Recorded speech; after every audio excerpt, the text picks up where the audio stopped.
Africa Content TV.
Of the Union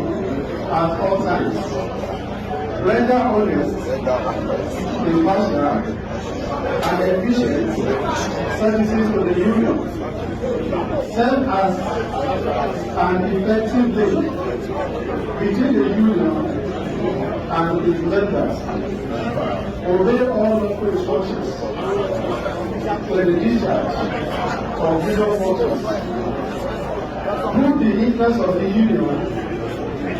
and its members above personal interests in the conduct of Union affairs,